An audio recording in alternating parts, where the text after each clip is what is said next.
Bonjour et bienvenue dans cette vidéo, pour cette édition de l'actualité du Real Madrid, en ce samedi 10 juin 2023. Si t'es nouveau sur la chaîne, n'hésite pas à t'abonner, et d'activer la cloche de notification, pour recevoir une notification dès que je publierai une nouvelle vidéo, et mets aussi un j'aime et un commentaire à la vidéo, pour me soutenir.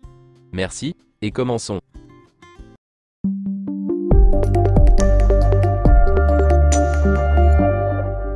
Selon des fuites, voici à quoi pourraient ressembler les maillots d'avant-match du Real Madrid pour la prochaine saison.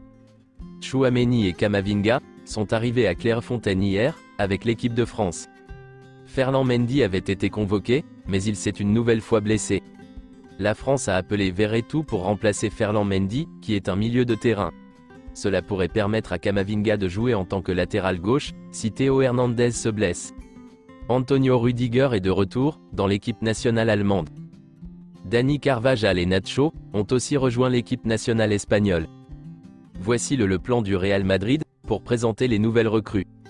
Le lundi 12 juin, la présentation de Fran Garcia. Le mardi 13 juin, la présentation de Brahim Diaz. Et enfin le jeudi 15 juin, la présentation de Jude Bellingham. Sauf miracle, le Real Madrid ne présentera pas ses nouvelles recrues au Santiago Bernabéu. En principe, les présentations pourraient avoir lieu à Valdebeba. Lors des conversations entre Jude Bellingham et le Real Madrid, le milieu de terrain a clairement fait savoir qu'il était très séduit par l'idée de jouer avec Camavinga, Tchouaméni, Valverde, Modric, Kroos et Ceballos. Les relations entre le Real Madrid et Dortmund sont excellentes. Si le club allemand veut vendre un joueur, il le fait savoir au Real Madrid. Et si le Real Madrid veut acheter le joueur, il facilite la tâche à Dortmund. Le Real Madrid a créé un nouveau compte Instagram, pour le Santiago Bernabéu. Selon les informations de Relevo, Alphonso Davies est entré dans les plans du Real Madrid, pour l'année prochaine. Le Real Madrid s'apprête sérieusement à recruter Alphonso Davies, en 2024. Si le Real Madrid a l'occasion de signer Alphonso Davies cet été, il n'hésitera pas. L'agent d'Alphonso Davies a fait une déclaration, et voici ce qu'il a dit. Le Real Madrid est un grand club. J'ai toujours été un fan. Je ne veux pas enlever quoi que ce soit au Bayern, c'est un grand club. Mais le Real Madrid, c'est un grand nom, une grande marque, 14 Ligues des Champions. Quand vous entendez des rumeurs sur l'intérêt que suscite votre joueur, vous êtes fier. Une déclaration de Samu Chukwueze, sur les rumeurs l'amenant au Real Madrid. L'intérêt du Real Madrid? Les gens parlent toujours. Je ne pense qu'à Villarreal. Je ne lis pas les réseaux sociaux. Cela n'a pas d'importance. Pour l'instant, je pense que ce n'est pas vrai. La seule chose qui est vraie, c'est Villarreal. La Real Sociedad a signé un nouveau latéral droit. Avec cette signature, la porte pour le départ d'Odriozola est pratiquement fermée. Le Real Madrid est prêt à écouter les offres pour Ferland Mendy, mais il est très probable qu'elles n'arriveront pas, après sa saison décevante. Selon les rumeurs, le Real Madrid est à deux doigts de signer David Soria. Le Real Madrid et David Soria se sont mis d'accord sur des conditions personnelles, et l'accord entre les clubs est sur le point d'être conclu. Le Real Madrid n'a pas l'intention de payer 60 millions d'euros, plus des bonus, pour Kai Havertz.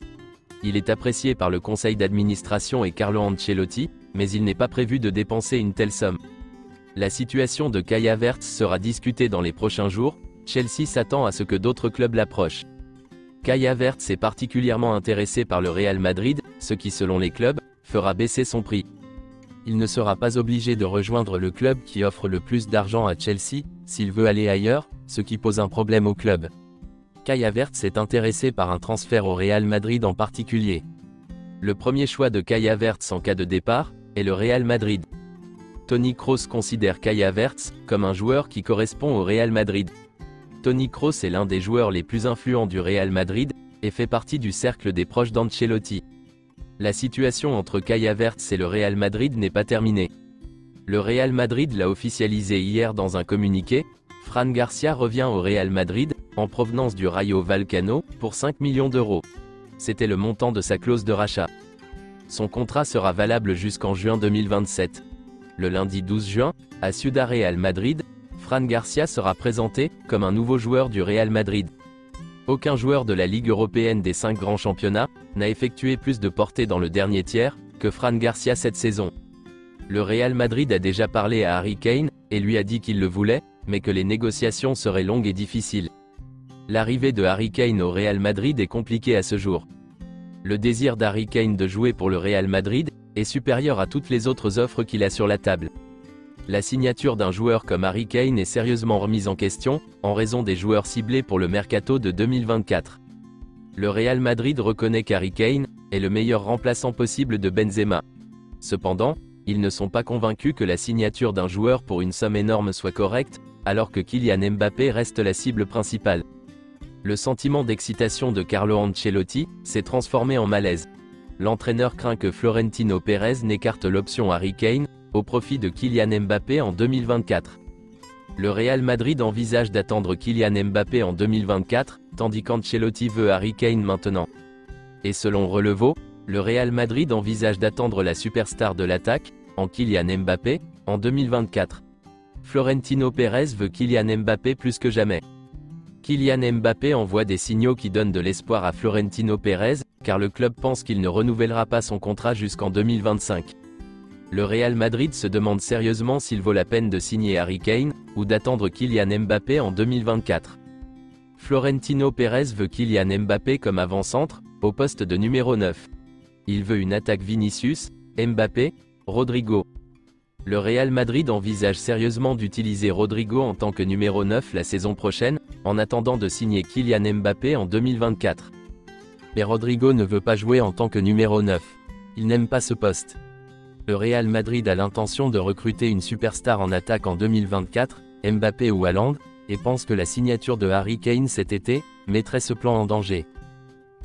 C'est tout pour cette édition de l'actualité du Real Madrid, et merci de nous avoir suivis. Abonne-toi si t'as aimé la vidéo, mets un j'aime, et à la prochaine pour plus d'infos sur le Real Madrid.